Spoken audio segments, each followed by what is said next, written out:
कौन साधु कौन धोबी प्रस्तुत है फ्रेंड और फोबुक का एपिसोड 20। एक साधु पर देव बहुत खुश हुआ था। एक दिन की बात है, नदी के किनारे पर धोबी ने कपड़े सुखा रखे थे और साधु का उन कपड़ों पर पैर आ गया।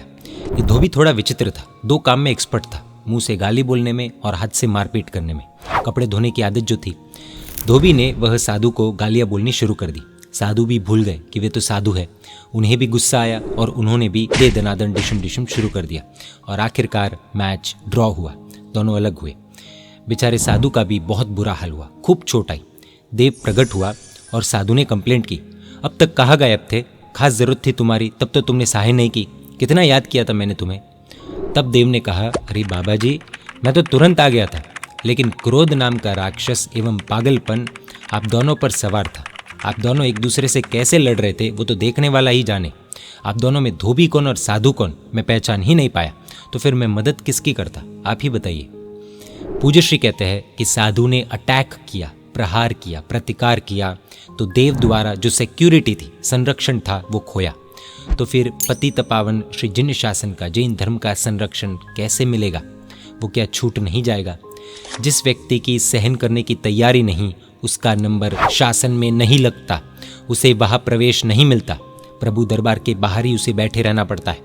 एक काल्पनिक कहानी, एक श्रावक परमात्मा के मंदिर में प्रवेश ही कर रहे थे कि पीछे से किसी ने आवाज़ लगाई, रुक जाओ। पीछे देखा, कोई नहीं था। वापस अंदर प्रवेश करने गए, वापस आवाज़ आई, रुक जाओ, पहले मेरी फरियाद सुनो, कंप्लेंट सुनो। खूब गौर से इधर उधर नज़र घुमाई, कोई भी नहीं दिखा, तो वापस पैर उठाए। तब फिर से आवाज़ आई, अरे खड़े रहो भाई, मेरे साथ हो रहे भयंकर अन्याय को रोको। वो श्रावक हैरान हो गया था, जरा ध्यान से देखा, कमर से झुककर ताका, तब पता चला ये तो वही जूते बोल रहे थे जिन्हें वो बाहर उतार आया था। श्रावक हक्का बक्का रह गया, जूते बोल रहे थे, कमाल है। खैर बोलो भाई, तुम्हें काहे का अन्याय हो रहा है? जूते बोल उठे, आप मुझे बाहर उतार देते हैं, प्रभु के दरबार में लेकर ही नहीं जाते, और मेरे ही जाति भाई यानी कि ढोल, ढोलक, नगाड़े, खंजरी आदि जो सेम मटेरियल से ही बने हुए हैं, उन्हें आप अंदर ले जाते हैं। कितना घोर अन्याय है, आप ही कहो, हमारा क्या कसूर?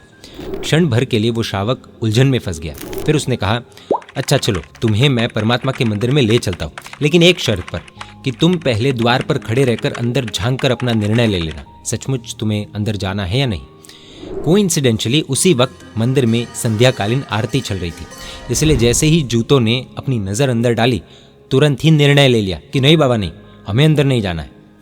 श्रावक ने रीज़न पूछा तो जूतों ने कहा कि देखो ना, हमारे ही जाति भाइयों को कितनी मार पड़ रही है, इन नगाड़ों पर लकड़ी से कितनी जोरदार चोट की जा रही है, इस ढोलक पर हथेली से प्रहार किया जा रहा है और खंजरी पर बेकसूर थपेटे पड़ रहे हैं।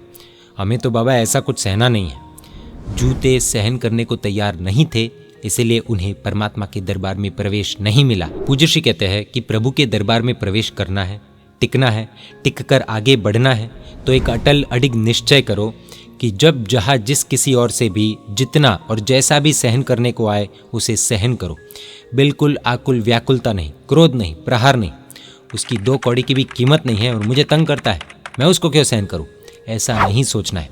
ऐसी प्रतिशोध की, रिवेंज की भावना मन में उठनी ही नहीं चाहिए, और उठती भी हो तो परमात्मा श्रमण भगवान महावीर को नज़र में लाना है। प्रभु की ताकत के विषय में, उनके बल के विषय में श्री सूर्यगडांग सूत्र में कहा गया है कि संपूर्ण 14 राजलोक को उठाकर अलोक में फुटबॉल की तरफ फेंक दे, इतनी ताकत होती है परमात्मा में।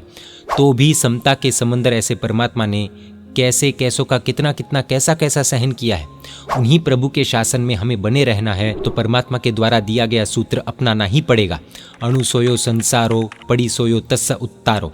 पूज्य श्री कहते हैं कि बस सब कुछ हमारे मन मुताबिक ही यानी कि अनुकूल चाहिए, कोई भी प्रतिकूल नहीं, जिससे कुछ भी सहना नहीं पड़े। ऐसा मेंटल स्टेट ही तो संसार है और उससे ऑपोजिट ही तो मोक्ष है। अतः जो कुछ भी प्रतिकूल आए, आने दो, उसका वेलकम करो, उसका भावपूर्ण हाँ मानो, बैंड बाजे के साथ स्वागत कर रहे हो, पूरा स्वागत करो, क्योंकि प्रतिकूलताओं को गले लगाने की यही मनस्थिति संसार समुद्र से पार उतारने वाली है। यही अमोघ उपाय है और यही जिन शासन है। सहन करना वैसे भी बड़ी हिम्मत वाला कार्य है, क्योंकि विश्व विजय से भी बड़ा कार्य आत्म विजय है। जो अप्पाणम जिनई सो परमप्पा, जो अपने आप को जीतता है वही परमात्मा है। फिर भी इस कार्य को सहज सरल बनाया जा सकता है। ज़रूरत मात्र है सत्व, लग्न, धैर्य और स्थैर्य यानी स्टेबिलिटी की।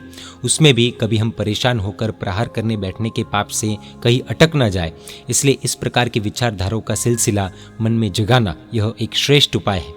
यह विचारधारा मन में चलेगी तो हम खुद को कंट्रोल कर पाएंगे। मैं प्रहार करने बैठूंगा तो वह कर्मसत्ता की कोर्ट का अपराध गिना जाएगा, क्राइम गिना जाएगा, क्योंकि उसके काम करने के प्रोसेस में यह एक प्रकार का इंटरफेरेंस है जिसे वो बिल्कुल भी सहन नहीं करती है और फिर वह कठोर में कठोर सज़ा दे सकती है। बस यह सज़ा की बात दिमाग में चलती रहेगी तो आदमी पाप से अटक सकता है। उसके लिए मोक्ष मार्ग बिल्कुल सरल बन जाता है। कहा भी है, आयंक दंसी न करे पावम, यानी जो आतंक को, अपाय को देखता है वह पाप नहीं करता। बात भी ठीक है। आतंकवादियों की जहां गन, राइफल्स आदि तनी हुई रहती है, हैंड ग्रेनेड्स की हर पल थर्रा देने वाली आवाज़ें सुनाई दे रही हो, वैसे समाचार सच्चे हो या झूठे कैसे भी मिले तो भी आदमी वहाँ पाव रखने की हिम्मत नहीं करता। आतंक, अपाय आंखों के सामने घूमता है ना, इसलिए। वैसे ही कर्मसत्ता की सज़ा आंखों के सामने रखने से प्रतिकार करने की या रिवेंज करने की हमारी आदत धीरे धीरे कम हो होकर रुक सकती है। वैसे एक ऐसी रियलिटी है जिसे जानने के बाद कई लोगों की लाइफ चेंज हुई है। वो रियलिटी क्या है जानना हो तो अगला एपिसोड देखना होगा। यह पुस्तक फ्रेंड और फो हिंदी, गुजराती और इंग्लिश तीनों भाषा में hrudayoddgar.com वेबसाइट पर अवेलेबल है। जय जिनशासन, जय महावीर।